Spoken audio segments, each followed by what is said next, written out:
இன்றைக்கி எங்கள் காலேஜில் ஓணம் செலிப்ரேஷன். இன்றைக்கி காலேஜுக்கு போகலையே போகலாமா வேணாமான்னு ஒரு கன்ஃபியூஷன்லேயே தான் போனேன். ஏன்னா நான் ஓணம்க்கு சாரீ எடுத்தேன், ஆனால் ப்ளவுஸ் தைக்கலை. இந்த காலேஜில் இதுதான் லாஸ்ட் ஓணம். இதுக்கப்புறம் நாங்கள் நினச்சாலும் இந்த காலேஜில் வந்து ஓணம்லாம் செலிப்ரேட் பண்ண முடியாது. ஸோ நானும் கிளம்பிட்டேன். சந்தா மேளாவை பார்க்குறதுக்காக எல்லாரையும் மெயின் கேட்டுக்கு வர சொல்லியிருந்தாங்க. நாங்களும் அங்கே போனோம். போயிட்டு அப்படியே கொஞ்சம் ஃபோட்டோஸ்லாம் எடுத்துகிட்டு அதுக்கப்புறம் ஆஃபீஸ் ரூம் முன்னாடி சந்தா மேளா அடிச்சிட்டு இருந்தாங்க. அதையும் அப்படியே பார்த்துட்டு எனக்கு மார்னிங் சாப்பிடாதால கேண்டீன் போயிட்டோம். அங்கே போய் எக் ரோலு, சமோசா, போண்டாலாம் வாங்கி அப்படியே ஒரு நாக் அவுட் பண்ணிகிட்டு இருந்தோம். நெக்ஸ்ட்டு கிரவுண்டில் டான்ஸ் ஆடுறாங்கன்னு சொல்லி வர சொல்லியிருந்தாங்க. அப்புறம் அங்கேயும் போய் டான்ஸை பார்த்தா வீடியோவில் ஒன்றுமே தெரியவே இல்லை. அதனால் அப்படியே கடகடன்னு மேலே ஏறி போய் வீடியோ எடுக்கலான்னு போனால் அதுக்குள்ளே டான்ஸ் ஆடினவங்களாம் கிளம்பிட்டாங்க.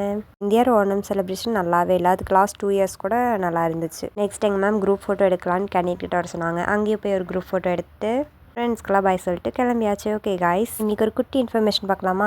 இதை இன்ஃபர்மேஷன் சொல்ல முடியாது, இது ஒரு ஓணம் ரிலேட்டடான ஒரு சின்ன வேர்ட்ஸ்னு வச்சுக்கோங்க. ஓணம் பூக்கோளம் போல் வாழ்வு மலரட்டும், ஒற்றுமை என்ற செல்வம் பெருகட்டும், ஒவ்வொரு கணமும் மகிழ்ச்சியாகட்டும். Okay guys, bye, like and subscribe பண்ணிக்கோங்க.